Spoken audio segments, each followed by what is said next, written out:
11 मई 1998 प्रधानमंत्री अटल बिहारी वाजपेयी पहली बार 7 racecourse road प्रधानमंत्री निवास पहुंचे और उसी दिन एक बहुत बड़ा धमाका हुआ।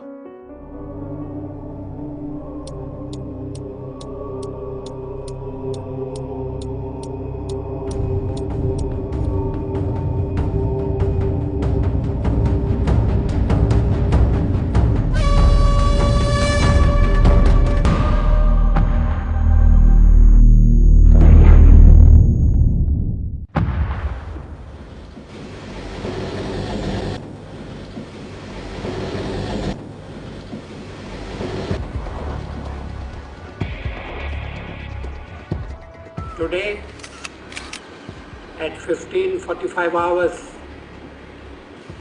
India conducted 3 underground nuclear tests in the Pokhran range. These tests conducted today were with a fission device, a low-yield device, and a thermonuclear device. 13 तारीख को 2 और न्यूक्लियर बम फटे, 2 और अंडरग्राउंड न्यूक्लियर एक्सप्लोजन्स हुए। कुल मिलाके 5 अंडरग्राउंड न्यूक्लियर एक्सप्लोजन्स हुए, मतलब 5 न्यूक्लियर बम जमीन के नीचे फटे। सभी को सफल कहा गया और उसके बाद हिंदुस्तान के न्यूक्लियर साइंटिस्ट, न्यूक्लियर वैज्ञानिकों की एक प्रेस कॉन्फ्रेंस हुई जिसमें उन्होंने साफ कहा कि इस न्यूक्लियर बम की कितनी पावर थी, इसमें कितनी ऊर्जा थी, कितनी एनर्जी थी, और उस सब का प्रूफ दुनिया के सामने रख दिया।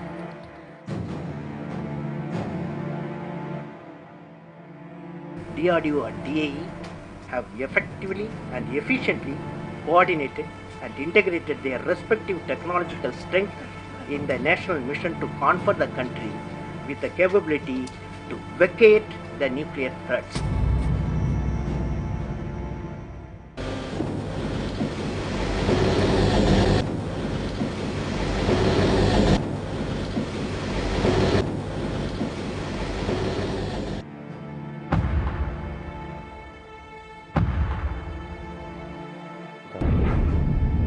भारत एटम बॉम्ब का टेस्ट करने वाला है, इसकी जानकारी दुनिया के किसी भी देश को नहीं थी।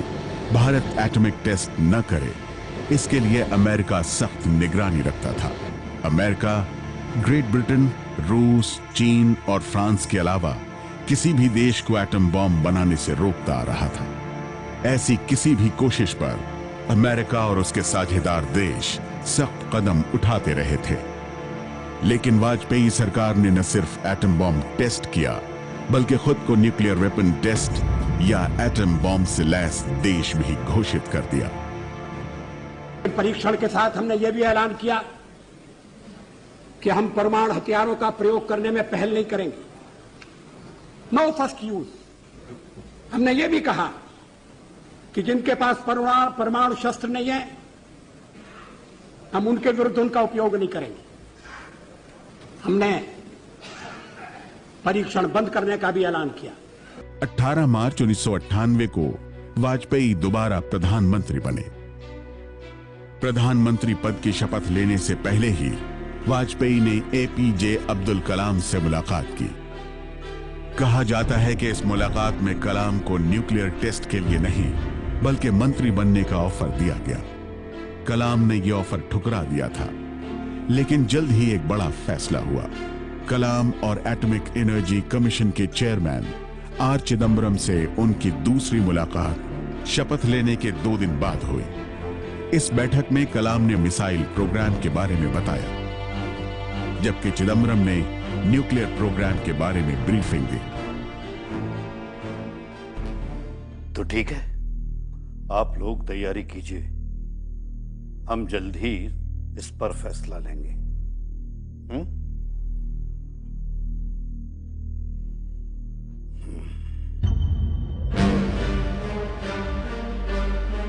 वाजपेयी ने 20 मार्च की अहम बैठक में तैयारी करने के लिए कहा था, लेकिन टेस्ट के लिए हरी झंडी नहीं दी थी। इसी बीच 28 मार्च को वाजपेयी सरकार ने विश्वास मत हासिल कर लिया। विश्वास मत की वजह से ही पिछली बार वैज्ञानिकों ने हाथ खींचे। अब हालात बदल चुके थे। वाजपेयी के पास बहुमत था। टेस्ट के लिए तैयारी पूरी करने में कलाम साहब आपको कितना समय लगेगा? अगर आप हमें आज ऑर्डर देते हैं तो 30वें दिन हम टेस्ट कर सकते हैं। मतलब 10 मई को हम लोग टेस्ट कर सकते हैं। तो ठीक है, आप लोग आपस में विचार विमर्श कर लीजिए और ब्रजेश मिश्रा जी के संपर्क में रहकर टेस्ट की डेट भी फाइनल कर लीजिए। अगले दिन वैज्ञानिकों की प्रधानमंत्री के प्रिंसिपल सेक्रेटरी ब्रजेश मिश्रा के साथ मीटिंग हुई। पहले 10 मई को टेस्ट करने का प्लान था, लेकिन 26 अप्रैल से 10 मई तक राष्ट्रपति लैटिन अमेरिका की यात्रा पर थे। 26 अप्रैल से पहले टेस्ट नहीं हो सकता था, क्योंकि आर चिदम्बरम की बेटी की शादी होने वाली थी और अपनी बेटी की शादी में चिदम्बरम की गैर मौजूदगी से लोगों को शक हो सकता था। सोच विचार कर 11 मई की तारीख तय हुई। यह दिन भी बुद्ध पूर्णिमा का था और इसे ऑपरेशन शक्ति का नाम दिया गया। एटम बॉम्ब के विस्फोट का फैसला आजाद भारत के सबसे बड़े फैसलों में से एक था और ऑपरेशन शक्ति हमेशा के लिए दुनिया में भारत के पोजीशन को बदलने वाला था। Any decision to take a test is a huge step, which is both strategic and political. Vajpayee ji demonstrated that decisiveness. That is his greatness. That given all the options, many people would have pulled back. Narasimha Rao ji thought, and he said, I don't want to do it. There have been many prime ministers like that. Mrs. Gandhi thought. Second time she didn't want to do the test in 1981, 82, when we had it ready. She was to do a test. Rajiv Gandhi, when he became prime minister, he thought, but he said, the most important thing is weaponization. प्रधानमंत्री अटल बिहारी वाजपेयी ने बड़ा फैसला ले लिया था। अटल बिहारी वाजपेयी के अलावा लाल कृष्ण आडवाणी, रक्षा मंत्री जॉर्ज फर्नांडिस, प्रमोद महाजन, जसवंत सिंह, यशवंत सिन्हा को इस फैसले की जानकारी थी। प्रधानमंत्री के प्रिंसिपल सेक्रेटरी ब्रजेश मिश्रा को वैज्ञानिकों के साथ कोऑर्डिनेट करने का काम दिया गया था। प्रधानमंत्री के साइंटिफिक एडवाइजर एपीजे अब्दुल कलाम और एटॉमिक एनर्जी कमीशन के चीफ आर चिदम्बरम इस ऑपरेशन के चीफ कोऑर्डिनेटर बनाए गए। कलाम के सहयोगी रहे डीआरडीओ के डॉक्टर संथानम को टेस्ट साइट प्रिपरेशन यानी पोखरण में परीक्षण की जगह की तैयारी का जिम्मा दिया गया। प्रधानमंत्री की इजाजत मिलने के बाद बड़ी सतर्कता से काम शुरू हो चुका था। अमेरिकी खुफिया सैटेलाइट की वजह से रात में ही काम करना पाता था। The plan was, how can we beat the satellite, keep it secret, and if you sent word around that you were doing it, that means the army comes, everybody comes, India, everyone talks. So I think one of the greatest credits is how you kept that whole test secret. And the way they did it was that they had code words for everything. So when they made phone conversations, they would never say, this is the test site, they would say, this is White House, this is the Taj Mahal, this was this, so that the code words would never work, never be detected by the others. They did all the work in the night, and it is the most difficult thing to do because in the desert, the breeze blows, and the sands align themselves according to the wind.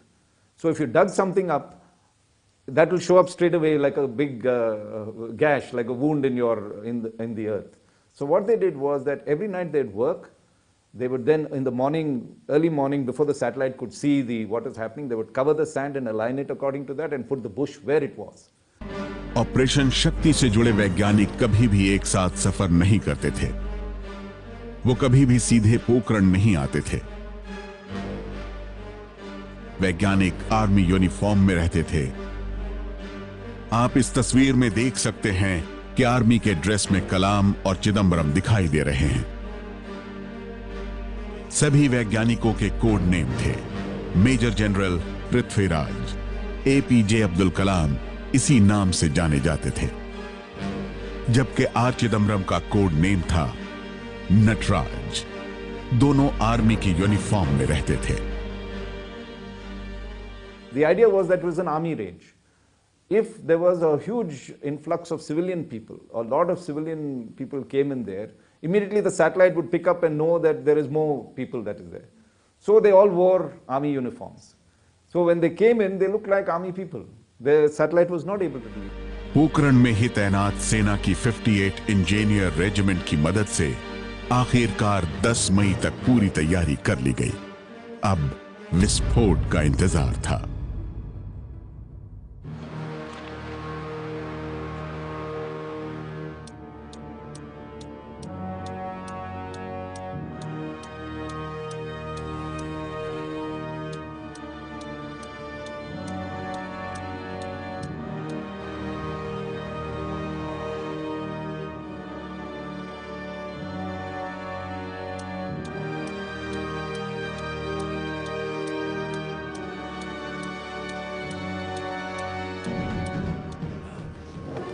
Test का क्या हुआ?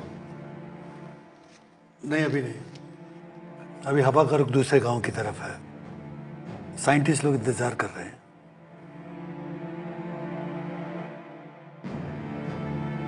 इसमें दिक्कत ये है कि अगर ऐसे में कोई पशु, कोई जानवर अगर टेस्ट साइट पर चला गया तो कलाम साहब ऐसे आदमी हैं कि एक जानवर की मौत भी बर्दाश्त नहीं करेंगे और वो टेस्ट कैंसिल कर देंगे, रोक देंगे उसे।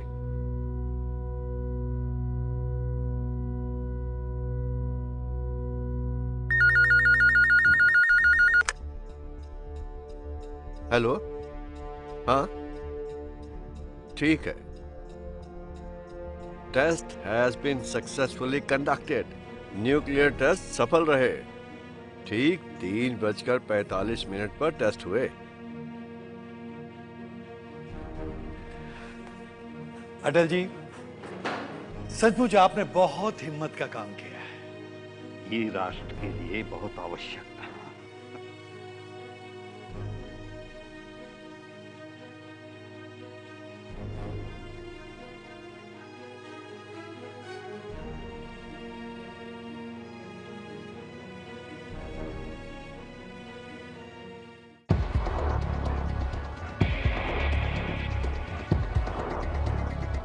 Today, at 15:45 hours, India conducted 3 underground nuclear tests in the Pokhran range. 13 मई को 2 और टेस्ट हुए। इस टेस्ट के बाद भारत सरकार ने आगे एटम बम परीक्षण नहीं करने का ऐलान कर दिया। इतना ही नहीं, किसी भी हाल में एटम बम का पहले इस्तेमाल नहीं करने यानी नो फर्स्ट यूज पॉलिसी का भी ऐलान कर दिया।